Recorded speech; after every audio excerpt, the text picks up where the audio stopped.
बेटे को 22 इयर्स में फांसी की सजा हो गई। क्या हो गया? 22 साल की उम्र में एक जवान बच्चे को फांसी की सजा हो गई। आपको पता है क्यों हुई फांसी की सजा? वो बहुत बड़े गलत काम में पकड़ाया था, इसलिए अब उसको फांसी की सजा हो गई कि अब उसको मार डाला जाए। लेकिन फांसी के पहले एक अंतिम इच्छा पूछी जाती है। उससे पूछा गया कि बेटा बताओ आपकी अंतिम इच्छा क्या है और आप क्या चाहते हैं आखिरी? उस बच्चे ने कहा मैं अपनी मम्मी से मिलना चाहता हूं। तो लगा कि ये तो बहुत अच्छी बात है। उसकी मम्मी को बुलाया गया और जब उसकी मम्मी को बुलाया गया, इसके हाथ धोले गए, इसने जोर से जाकर अपनी मम्मी को गले से लगाया और अपनी मम्मी की नाक को दांत से काटकर जमीन पर गिरा दिया।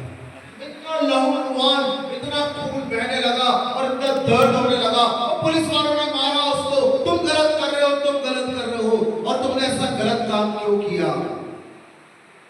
उस लड़के ने कहा अगर 22 साल की उम्र में आज मैं फांसी के फंदे पर जा रहा हूं, इस सब के पीछे ये मेरी मम्मी ही जिम्मेदार है।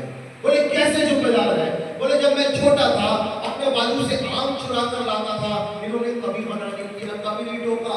मैं पेंसिल चोरी करता था, मना नहीं किया। इरेजर चोरी करता था, मना नहीं किया। किसी की बुक उठा के लाता था, इन्होंने मना नहीं किया। अब वो शैतान ने मुझे पकड़ा, छोटी चोरी बड़ी होती गई और बड़े होते होते आज मैं मरने पर आ गया हूँ। अगर मुझे बचपन में पीटा होता, बचपन में टोका होता, बचपन में मना होता, करा होता, मेरा भविष्य अच्छा होता। अब आप समझ रहे हैं बच्चों को कैसे माता पिता के अधीन रहना है। कई मम्मा अपने बच्चे को कहती बेटा गुटखा नहीं खाना, गुटखा खाना अच्छी बात नहीं है, शराब नहीं पीना, शराब पीना अच्छी बात नहीं है, झूठ नहीं बोलना, झूठ बोलना अच्छी बात नहीं है, क्योंकि वो जानते हैं इसका दुष्परिणाम क्या होगा।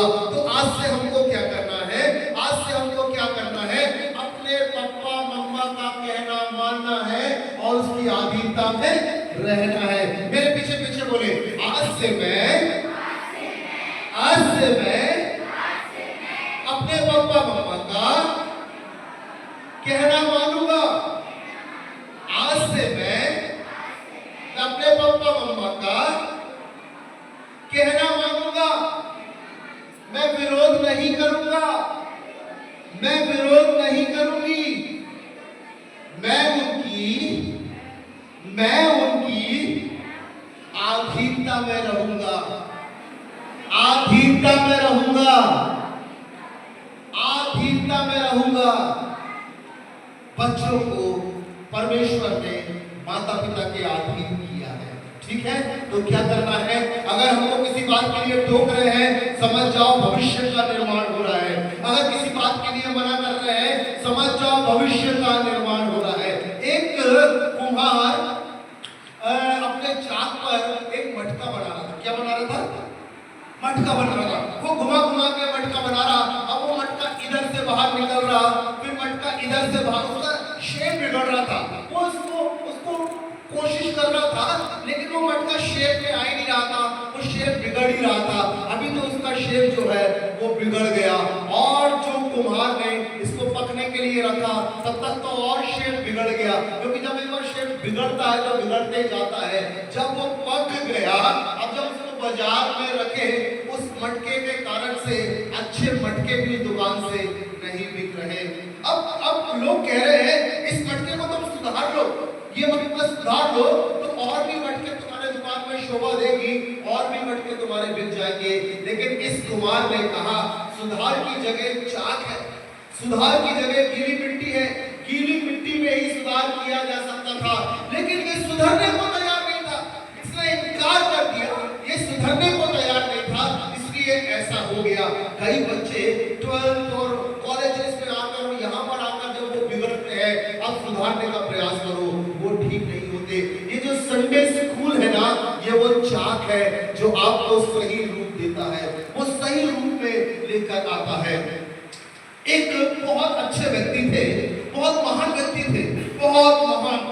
वो हमेशा अपने अधिकारों के लिए लड़ते थे। ध्यान से सुनेंगे, वो हमेशा अपने अधिकारों के लिए लड़ते थे। अभी क्या हुआ एक दिन, ध्यान देंगे, ध्यान से जवान बच्चे भी, क्या हुआ एक दिन उनकी मौत हो गई। अब जब मौत हो गई तो लोगों ने कहा एक काम करते हैं, पहले इनकी एक स्मारक, एक मूर्ति बनाते हैं, स्टैच्यू बनाते हैं, उसका सम्मान करेंगे, फिर नया लीडर का चयन करेंगे। ध्यान से समझिएगा। अब क्या होता है, अब ये टीम मिलकर एक मूर्तिकार के पास में जाती है और वो बहुत अच्छा आर्टिस्ट है और वो कहती है हमारे लिए आप बढ़िया सी फोटो देते हैं, इनकी एक अच्छी मूर्ति आप बना दो। अब क्या होता है, अब वो मूर्तिकार एक चट्टान को लेता है और चट्टान को लेकर और उस पर काम करना प्रारंभ करता है पैर के तरफ से। जब उसके पैर बनाना प्रारंभ करता है, वो छेनी हथौड़ी चलाता है, वो चट्टान इनकार करती है। क्या करती है? चट्टान इनकार करती, नहीं मेरे ऊपर छेनी हथौड़ी चलाने का नहीं, मुझे दर्द हो रहा है। अब वो मूर्तिकार सिखा समझाता है, आज का दर्द कल तुम्हें सुंदर बनाने वाला है, तुम थोड़ा तो बर्दाश्त करो। नहीं, मैं बर्दाश्त नहीं करूंगी, नहीं करूंगा, आप मुझ पर काम मत करो। बोले ठीक है। उसने दूसरी चट्टान लिया और उस पर काम करना प्रारंभ किया। दूसरी चट्टान ने कुछ भी इनकार नहीं किया, वो दर्द को सह रहा था, वो दर्द को सहता रहा, सहता रहा, सहता रहा और खूब सुंदर वो प्रतिमा बन गई। अब जब खरीदने वाले व्यक्ति आए, उन्होंने जितना पैसा मांगा उतना पूरा पैसा दिया और जब वो लेकर जाने लगे, उन्होंने पूछा ये दूसरा वाला पत्थर क्या है, आपके यूज में है क्या? बोले नहीं, हमारे तो कोई यूज में नहीं है, ये तो अधूरा चट्टान है, ये कोई काम का नहीं है।